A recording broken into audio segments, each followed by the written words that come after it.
Hi, and welcome to Personal PT. Today we're going to go over a couple principles to follow on your mat to protect your ACL while doing yoga. So the first thing we want to do is we're going to start in downward dog, right after we take a couple deep breaths. In through the nose, out through the mouth. Allow your muscles to relax, especially front of your neck. Really important. I know we're focusing on the knees, but everything's connected.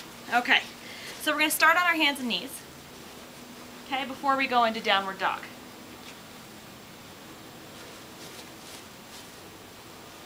Okay, so in downward dog, we really want to focus on the position of our hips and its relation to hamstrings. Are our hamstrings engaged, or are we just kind of relaxed and letting them stretch out? The reason we want to focus on this is because hamstrings are really important for our knee health, especially ACLs. They help protect the ACL. So we want to make sure our hamstrings are engaged while we're doing yoga. Really important. So I'm going to show you first with my hamstrings relaxed, and second with my hamstrings engaged. And feel free to watch my hips because that's where you'll see the change.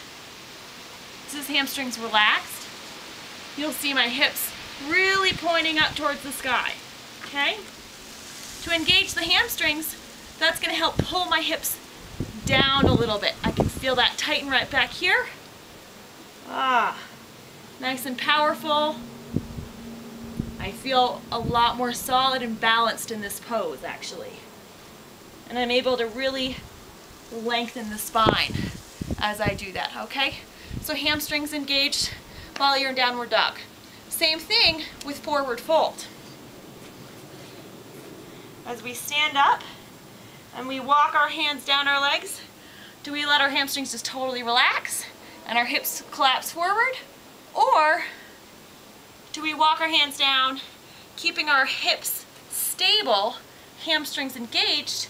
You probably won't be able to go down as far, but it's healthier for your knees.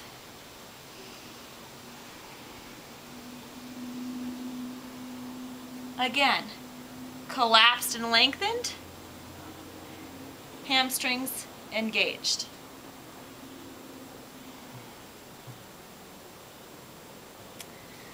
The second and last thing we're going to go over to protect your ACL is your knee position, okay?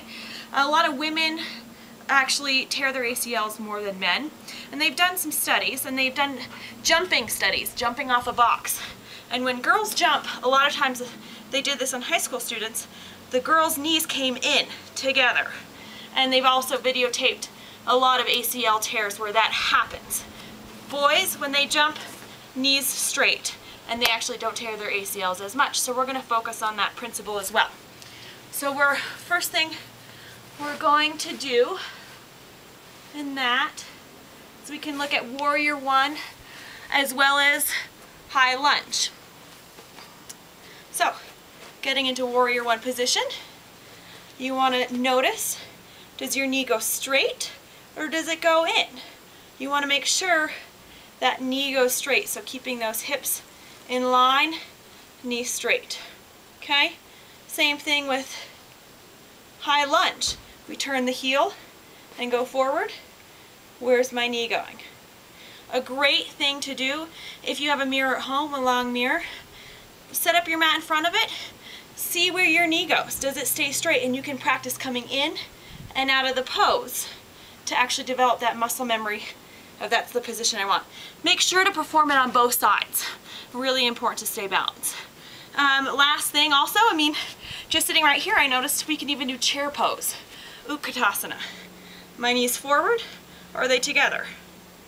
I want them nice and forward. Okay?